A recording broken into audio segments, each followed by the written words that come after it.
अचानक मुसाफिर की नजर एक शेर पर पड़ी जो रस्सियों से बंधा हुआ था। जब वो करीब पहुंचा तो शेर बेबसी से बोला, मुझे आजाद कर दो, मैं तुम्हारी इस मेहरबानी को कभी नहीं भूलूंगा। मुसाफिर को शेर पर तरस आया, उसने रस्सी खोली और शेर को आजाद कर दिया।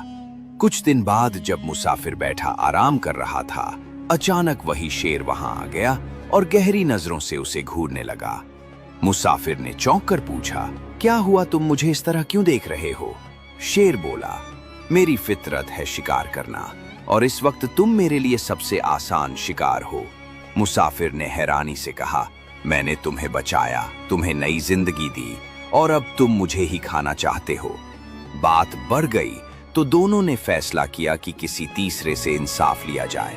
रास्ते में उन्हें एक ऊंट मिला, उन्होंने सारा वाकया उसे सुनाया। ऊंट बोला, इंसान सारी जिंदगी हम पर बोझ डालता है और जब हम बूढ़े हो जाते हैं तो हमें मार देता है। मैं तो शेर का साथ दूंगा। मुसाफिर और शेर आगे बढ़े और एक दरवेश के पास पहुंचे। दरवेश ने सारा वाकया सुना, फिर सुकून से कहा, मैं तभी फैसला करूंगा जब तुम पूरा वाकया वैसे ही करके दिखाओ जैसे असल में हुआ था। चुनांचे मुसाफिर ने शेर को दोबारा रस्सियों से बांध दिया, बिल्कुल वैसे ही जैसे वो पहले बंधा था।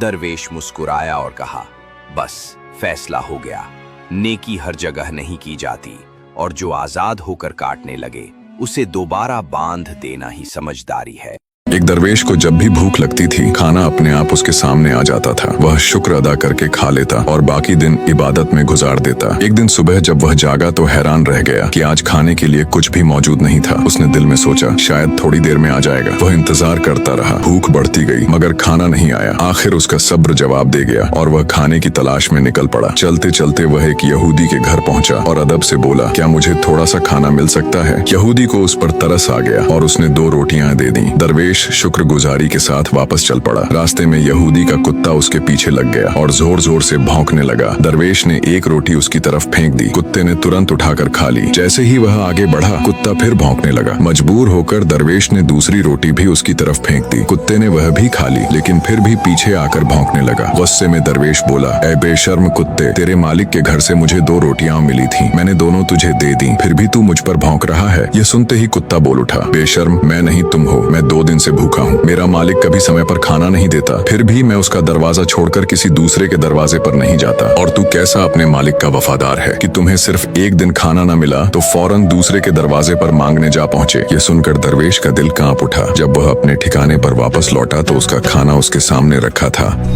एक काफिला एक लंबे सफर पर रवाना था। उसमें व्यापारी, यात्री और एक चुप सा दरवेश भी शामिल था। रास्ते में सब लोग हंसी खुशी बातें करते जा रहे थे कि अचानक मौसम का मिजाज बदल गया। आसमान पर काले बादल छा गए और गरज चमक के साथ मूसलाधार बारिश शुरू हो गई। कुछ ही देर में आसमानी बिजली बार बार काफिले के पास गिरने लगी। काफिले के एक व्यक्ति ने डरकर कहा, ये बिजली हम में से किसी एक को निशाना बनाना चाहती है। सबने मशवरा किया और तय किया कि बारी बारी से एक एक व्यक्ति पास के पेड़ तक जाएगा, उसे छुएगा और वापस आ जाएगा। अगर बिजली को किसी पर गिरना होगा तो वही निशाना बनेगा और बाकी सब बच जाएंगे। पहले एक व्यक्ति गया, फिर दूसरा, सब बारी बारी पेड़ तक गए और लौट आए, लेकिन बिजली किसी पर नहीं गिरी। आखिर में सिर्फ दरवेश बचा। सबकी नजरें उसी पर टिक गईं। उन्होंने दरवेश को आदेश दिया कि वह भी जाकर पेड़ को छुए। दरवेश चुपचाप उस पेड़ की तरफ बढ़ा। जैसे ही वह उसके करीब पहुंचा, आसमान जोर से गरजा और पीछे खड़े पूरे काफिले पर बिजली गिर पड़ी। एक ही पल में सब जलकर जमीन पर गिर गए और उस दरवेश के सिवा कोई जिंदा न बचा।